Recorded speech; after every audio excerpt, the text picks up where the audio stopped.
We are going to see New Zealand's first permanent lighthouse, Mary, who took on the job as New Zealand's first and only female lighthouse keeper. It is located in Eastbourne. If you're driving, just stay on the main road around the bays and through Eastbourne, and keep going until you reach a large car park at the end of the road. If you follow the Google Maps, look for Buttons Gate Car Park. If taking the bus, just get off at the last stop, then walk about 150 m to reach the car park. Easy. The journey takes 2 hours one way, covering almost 7 kilometers, totaling 14 kilometers round trip. You can either bike or walk the whole journey.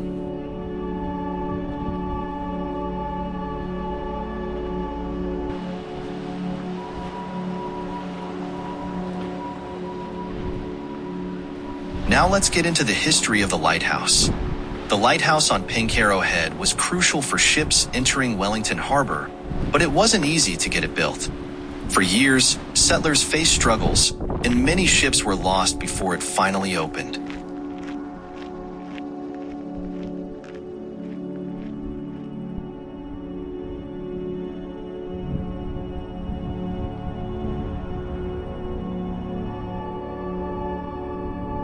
Operating and maintaining the lighthouse was just as tough. Families of keepers lived in primitive conditions on the isolated headland. Colonel William Wakefield first proposed the idea of a lighthouse to ease entry into the harbor, but it took years for it to become a reality.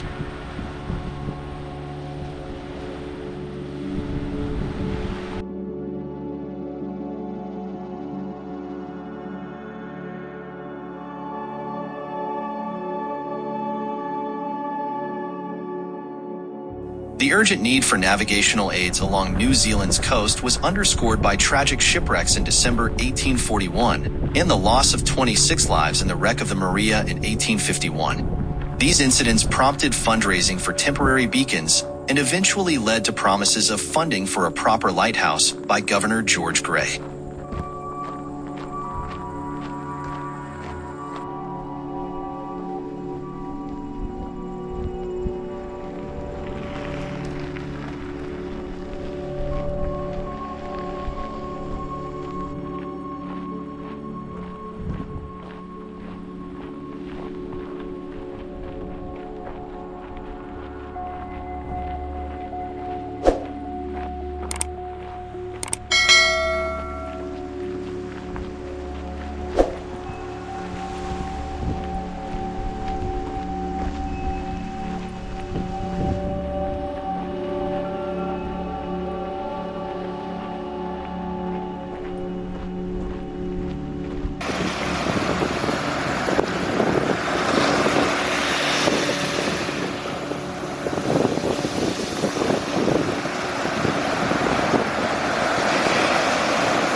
However, progress was hindered by bureaucratic hurdles and delays until 1857, when frustration from Wellington's provincial government drove action. Plans for a lighthouse, initially drafted in 1852, finally saw advancement with the acceptance of a construction tender in July 1857.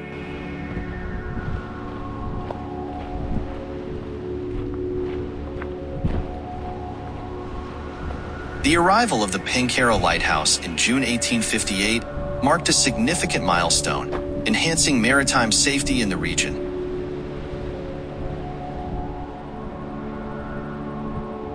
Finally, after nearly 2 decades since its proposal, Pencarrow Lighthouse illuminated for the first time on New Year's Day in 1859.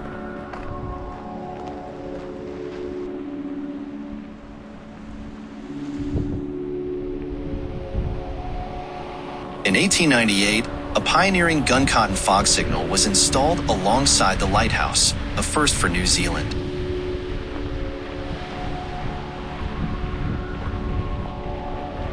It operated by detonating gun cotton explosions every 15 minutes during foggy conditions to enhance visibility.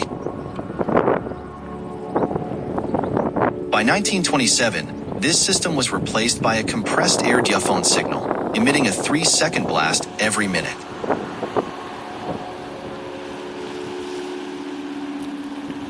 Additionally, in 1906, Lower Pencarrow, a second lighthouse, was constructed at the base of the Pencarrow cliffs to address visibility issues caused by fog or cloud cover.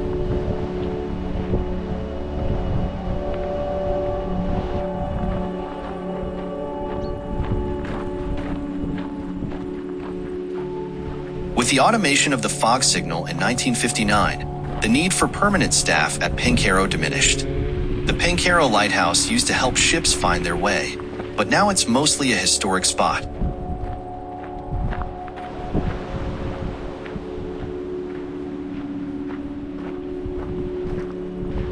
A legacy of light, the Bennett family and Pencarrow Lighthouse.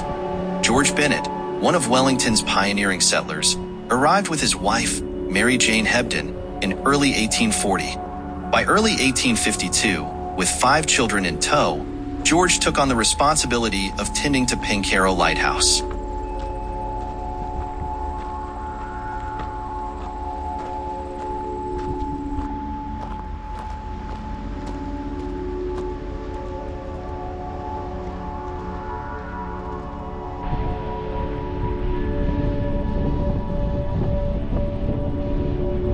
However, their living conditions were dire, prompting George to voice his grievances to the authorities.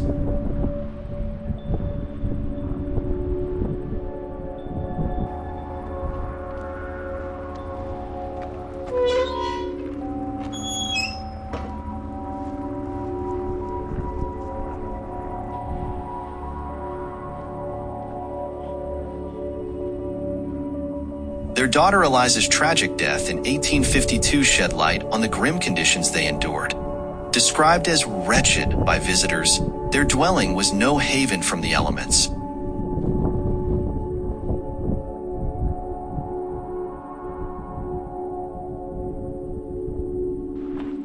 Despite their struggles, tragedy struck again in 1855 when George lost his life in a boating accident.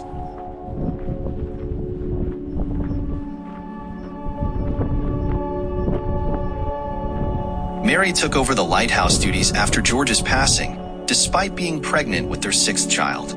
Widowed and with limited options, Mary's determination to provide for her family was unwavering.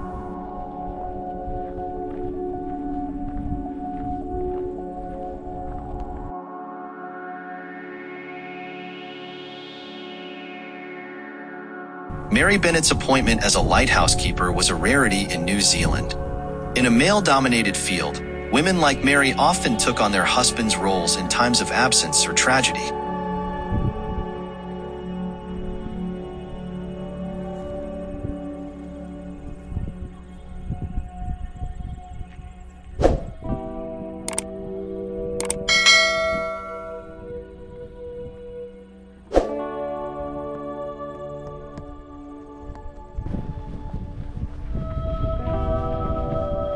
Mary's assistant, William Lyle, initially doubted her capabilities but eventually acknowledged her efficient stewardship.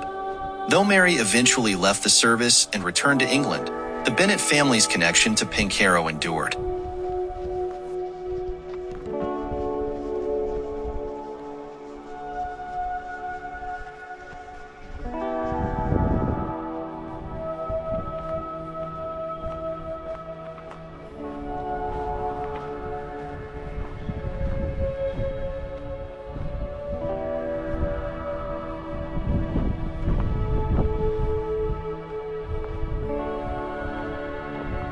In 1871, their sons returned, with William joining the lighthouse service in 1880. Despite the challenges, their legacy at Pencarrow remains an integral part of its history. Following the Bennett's tenure, a policy of rotating keepers every 3 years ensured that no other family would call Pencarrow home for as long.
Despite the government's efforts, significant upgrades to the residences were sparse until the 1940s.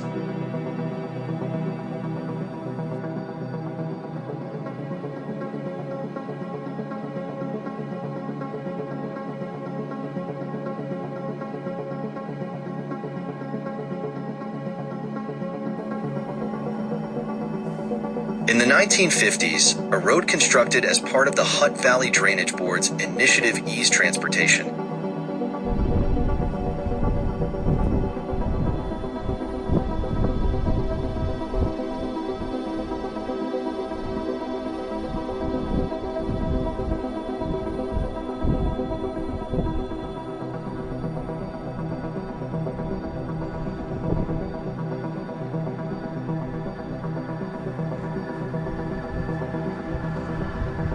Today, the lighthouse stands as a historical milestone in New Zealand, inviting everyone to experience its rich heritage and significance.